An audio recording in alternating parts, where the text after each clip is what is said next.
السلام عليكم ورحمة الله تعالى وبركاته. إن شاء الله يا ربي تكونوا بخير. بما أننا في موسم الصيف وتكثر فيه الفواكه، ونعرفوا الفاكهة اللي كثيرة بزاف في الصيف هي المشماش. اليوم نقدم لكم كونفيتور المشماش. نبداو على بركة الله. أنا هنا عندي المشماش تاعي غسلته وقطعته قطع صغيرة.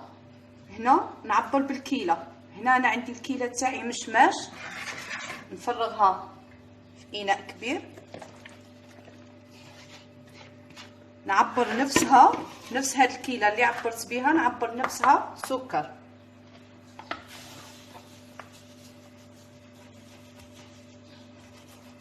نديرو كيلة بكيلة. نفرغ هذاك السكر كامل على المشماش تاعنا.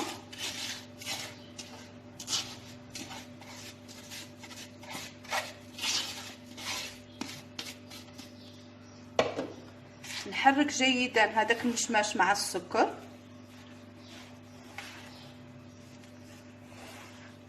ونغطيه ونخليه في الفريجيدار. الا عملناه الصباح نطيبوه العشيه، والا عملناه في المساء نطيبوه حتى الغدوه، حتى هذاك السكر كامل يذوب في المشماش تاعنا. وخطره على خطره في الفريجيدار نجبدوا هذا الاناء ونخلطوا السكر تاعنا باش يذوب كامل، ما يبقاش راسي لتحت. انا نعمل السكر تاعي نخلطه مع المشماش ونحيه في الثلاجه يطلق الماء تاعو، ونعاود نولي لكم ان شاء الله. بعد ما خلينا المشماش تاعنا اللي كنا قطعناه وخليناه بات في الثلاجه، قلت لكم خطره خطره نحركوه. شوفوا كيش ولات. شوف ما زدنا لها لا ما لا والو، هذاك السكر مع الفاكهه يطلق. وعلى فكره ملاحظه، دائما نستعملوا المشماش اللي يكون طايب، وهو اللي يجي الكونفيتور. ما نستعملوش هذاك القاصح، هو اللي نستعملوه. اذا هنا عندنا طنجره تكون ثقيله، ولا كوكوط، ولا اي حاجه عندكم في المطبخ ثقيله، كاسرول ولا، باش نطيبوا فيها. نفرغوا فيها هذاك الخليط تاعنا كامل. وهنا عندنا كي قشرنا هذاك المشماش تاعنا وقصيناه، هذا اللوزات اللي يجيو في الوسط هنا قشرتهم، دكيت هذوك اللوزات وقشرتهم. شوفوا كيش تحصلنا عليهم. هايدا نرفدوا حبات فقط، نديروهم نزيدوهم في هذاك لا كونفيتور تاعنا، خاطرش فيها نسبه البيكتين هذيك اللوزه تاعها، وتساعدنا باش يزيد يطيب الكونفيتور غاير.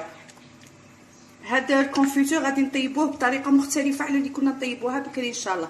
انا نعملو على النار قليله كامل، كي يطبخ نعملوها على نار قليله ونخليو. وهذيك الرغوه اللي تكون عندنا من الفوق خطره خطره نقلعوها، خاطرش هذيك هي اللي تفزد لنا الكونفيتور.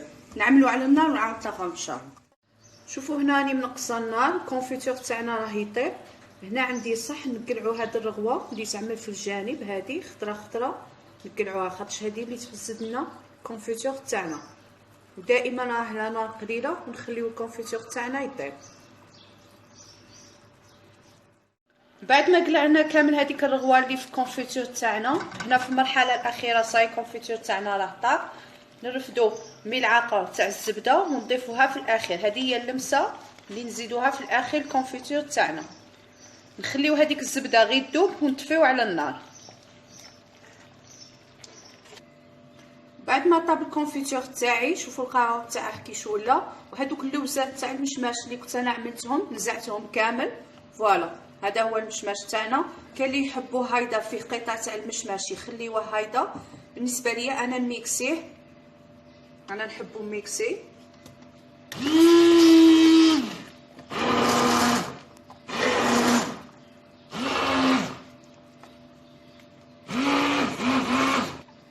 بعد ما ميكسيت الكونفيتور تاعي، شوفوا كيش يجي. دروك راه يبان لكم جاري، بصح هو كي يبرد يعقد شويه. هنا عندي بقاله معقمه نرفد ونعمر فيها الكونفيتور تاعي ونخليه يبرد. كي تخليوه يبرد ما تغطيوهش، خاطرش كون تغطيو تتراكم هذيك الطبقه تاع ندى من الفوق ويخسر لكم الكونفيتور تاعكم.